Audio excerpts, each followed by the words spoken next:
اور عیسیٰ ابن مریم کہیں گے آج ایک شخص ایسا ہے کہ جس کی اگلی اور پچھلی ساری خطائیں اللہ نے معاف کر دی ہیں، تم محمد رسول اللہ کے پاس جاؤ۔ سرکار جہاں انبیاء کا یہ سٹیٹس ہے کہ وہ نفسی نفسی کر رہے ہیں، ادھر تواڈے بابے کتنے آ گئے؟ اس کا مطلب ہے یہ اپنے بابوں کو انبیاء سے بھی بڑا سمجھتے ہیں۔ تو میرا خیال ہے آپ کے بابوں کے ماننے والوں کے لیے، چلو بابوں کو ہم کچھ نہیں کہتے، اس نے زن رکھ لیتے ہیں، ماننے والوں کے لیے ان بابوں کی بزرگی فارغ کرنے کے لیے اتنی کافی ہے کہ آپ انہیں نبیوں سے بڑھا رہے ہیں۔ جناب یہ جو بخاری مسلم سے پیش کرتے ہیں کہ حضرت عیسیٰ علیہ السلام بھی کہیں گے نفسی نفسی، تمام نبی کہیں گے نفسی نفسی، اذهبوا الی غیری، تو پھر بابتش ہے کوئی نہیں، یہ اس کی گمراہی ہے، دھوکہ ہے۔ تو حضرت عیسیٰ علیہ السلام نفسی نفسی کہیں گے، بابتش ہے کوئی نہیں، تو آپ صلی اللہ تعالیٰ علیہ وآلہ وسلم کا فرمان بھی پڑھ لیں۔ بخاری مسلم میں کیا آپ علیہ السلام کا فرمان ہے؟ آپ علیہ السلام فرماتے ہیں قرآن شفاعت کرے گا، قرآن پڑھا کرو کیونکہ وہ قیامت کے دن پڑھنے والے کی سفارش کرے گا۔ تو عیسیٰ علیہ السلام نفسی نفسی کر رہے ہیں، قرآن سفارش کر رہا ہے۔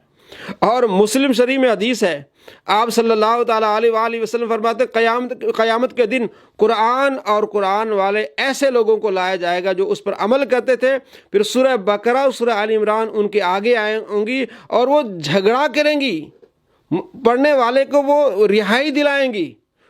عیسیٰ علیہ السلام نفسی نفسی کر رہے ہیں اور یہ سورہ بقرہ رہائی دلا رہی ہیں، روزہ رہائی دلا رہا ہے۔ آپ علیہ السلام فرماتے ہیں، مشکات المصابیح میں بھی یہ حدیث ہے، آپ علیہ السلام فرماتے ہیں کہ روزہ اور قرآن بندے کے لیے سفارش کریں گے۔ عیسیٰ علیہ السلام نفسی نفسی کر رہے ہیں، روزہ آگے لے کے جا رہا ہے۔ اور اسی طرح مسلم شریف میں حدیث ہے کہ چھوٹے بچے اپنے والدین کو پکڑ کے جنت میں لے جائیں گے، چھوٹے بچے۔ عیسیٰ علیہ السلام نفسی نفسی کر رہے ہیں، چھوٹے بچے پکڑ کے لے جا رہے ہیں۔ مرزا جی پھر نبی علیہ السلام کو کہو کہ نبی علیہ السلام شے کوئی نہیں، یا یہ مسلم شے کوئی نہیں، بخاری شے کوئی نہیں، صرف دھوکہ ہے اس کا، یہ اس کی گمراہی ہے۔ اصل یہ کہ یہ اس وقت کی بات ہے جب شفاعت کبریٰ بھی ہوئی نہیں۔ سب سے پہلے آپ صلی اللہ تعالیٰ علیہ وآلہ وسلم شفاعت کا دروازہ کھولیں گے، تمام انبیاء علیہ السلام کے پاس عوام آئے گی کہ اللہ تبارک و تعالیٰ سے دعا کریں کہ اللہ تبارک و تعالیٰ آسانی فرمائے، تو وہ تمام نبی کہیں گے نفسی نفسی اذهبوا الی غیری۔ نبی علیہ السلام کے پاس آئیں گے، آپ علیہ السلام انا علی، ہاں میں تمہاری سفارش کروں گا۔ تو آپ صلی اللہ تعالیٰ علیہ وآلہ وسلم سجدے میں گر جائیں گے۔ بخاری میں حدیث ہے 65، اس طرح ترمذی میں حدیث ہے 2434۔ اللہ تبارک و تعالیٰ فرما کہ ارفع راسک یا محمد، اے محمد اپنا سر اٹھائیے، سل توتا، جو آپ مانگیں گے آپ کو دیا جائے گا، شفا تو شفا، جس کی آپ سفارش کریں گے اس کی سفارش قبول کی جائے گی۔ اس کے بعد جب دروازہ کھلے گا تو پھر قرآن بھی کیا کرے گا؟ سفارش کرے گا، روزہ بھی سفارش کرے گا، مسلمان بھی سفارش کریں گے۔ تو یہ سفارش کا پھر دروازہ کھلے گا، تو وہ جو حضرت عیسیٰ علیہ السلام نفسی نفسی کریں گے، دوسرے انبیاء علیہ السلام نفسی نفسی کریں گے، وہ شفاعت کبریٰ سے پہلے کے واقع ہیں۔ تو اس وقت قرآن بھی کسی کی سفارش نہیں کرے گا۔ یہ نبی علیہ السلام کا جو فرمان ہے کہ روزہ سفارش کرے گا، سورہ بقرہ سورہ آل عمران سفارش کرے گی، وہ اس وقت کوئی بھی نہیں کرے گا۔ پھر آپ کو کہیں، آپ یہ کہیں پھر جناب قرآن تو ہے کوئی نہیں، ہو جائے آپ کافر۔ یہ اس کا جاہلا پن ہے، بلکہ کمینہ پن ہے اس کا۔ اس نے حدیثیں پڑھی ہوں گی نا، یا تو یہ جاہل ہے یا کمینہ ہے۔ کتابیں جاہل تو ہیں علمی کتابیں، پھر یہ کمینہ ہے۔ کمینہ پن اس کا ہے کہ یہ شفاعت کبریٰ سے پہلے کے واقعات ہیں، اور جو اللہ کے ولی، دوست، پیارے، قرآن، بچے سفارش کریں گے شفاعت کبریٰ کے بعد۔ کس طرح دھوکہ دیتا ہے، کس طرح لوگوں کو گمراہ کرتا ہے۔ مسلم شریف میں حدیث ہے 1874، اور دوسرا نمبر اس کا 804 ہے۔ آپ علیہ السلام فرماتے قرآن پڑھا کرو کیونکہ وہ قیامت کے دن اصحاب قرآن حفظ و قرات اور عمل کرنے والوں کا سفارش بن جائے گا۔ اور مسلم میں حدیث ہے، آپ صلی اللہ تعالیٰ علیہ وآلہ وسلم فرماتے ہیں کہ یہ قرآن پڑھنے والے کے لیے آل عمران اور سورہ بقرہ جو کہیں گے سفارشی بنیں گے۔ اور اسی طرح قیامت کے دن روزہ اور قرآن یہ مسلمانوں کی سفارش کرے گا۔ یہ بھی حدیث بہقی میں اور مشکات المصابیح میں صحیح حدیث ہے۔ اور مسلم میں حدیث ہے 1752 کہ آپ علیہ السلام فرماتے چھوٹے بچے اپنے والدین کو پکڑ کے جنت میں لے جائیں گے۔ یہ کب؟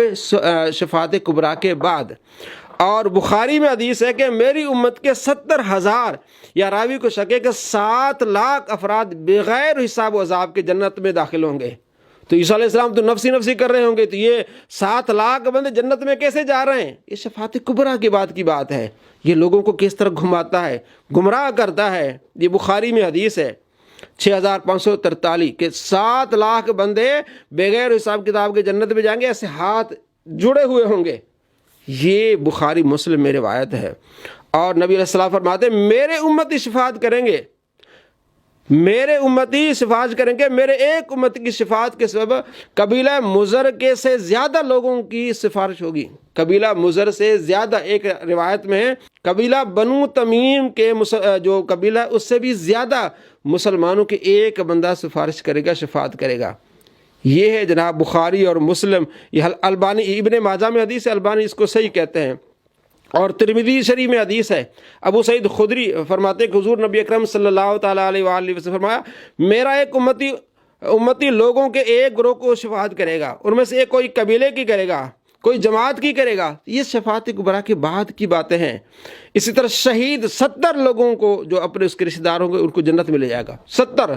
تم عیسیٰ علیہ السلام نفسی نفسی کر رہے ہیں اور شہید 70 لوگوں کو جنت میں لے کے جا رہا ہے.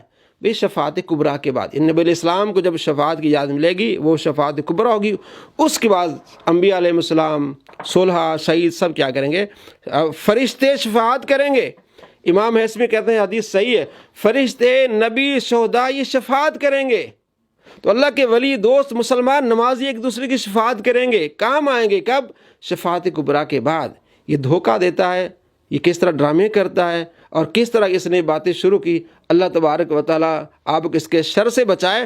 اگر یہ انداز اپنا جائے کہ عیسیٰ علیہ السلام تو نفسی نفسی کریں گے جناب، باقی تو شے کوئی نہیں، پھر آپ کہیں فرشتے شے کوئی نہیں، پھر شہداء شے کوئی نہیں. ایک شہید 70 بندوں کو جنت میں لے کے جا رہا ہے. قرآن جنت میں لے کے جا رہا ہے. سورہ بقرہ، سورہ آل عمران جنت میں لے کے جا رہی ہیں. روزہ جنت میں لے کے جا رہا ہے. تو پھر یہ سارے شے کوئی نہیں ہے، اب ہو جائیں پھر کافر. ایسے شریروں کے شر سے اللہ تبارک و تعالیٰ آپ کو محفوظ فرمائے. یہ ان کے دل میں صرف بغض ہے، وہ بغض جو ہے اس کو جینے نہیں دیتا.